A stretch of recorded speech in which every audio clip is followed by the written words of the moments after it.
In order to remove the tie rod end or the track rod end on a BMW 7 Series or many other models and makes, you need a 5mm Allen key. So insert the Allen key, make sure it's properly inserted. Give it a tap with a hammer if needed. Make sure it's properly in.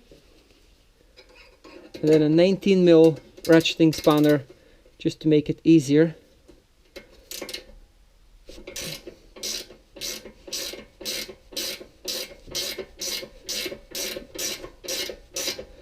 Loosen that self-locking nut.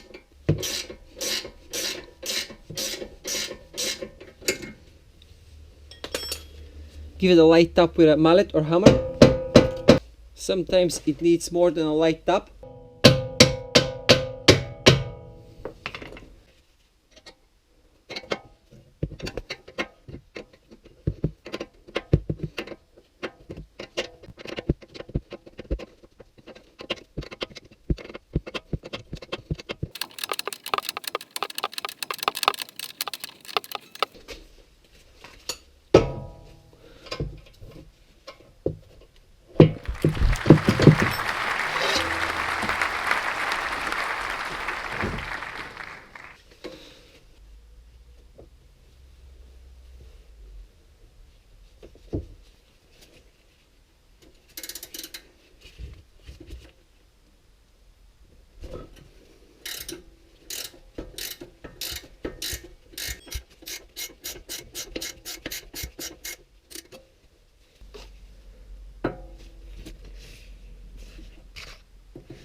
This is 8mm Allen key.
Oh boy.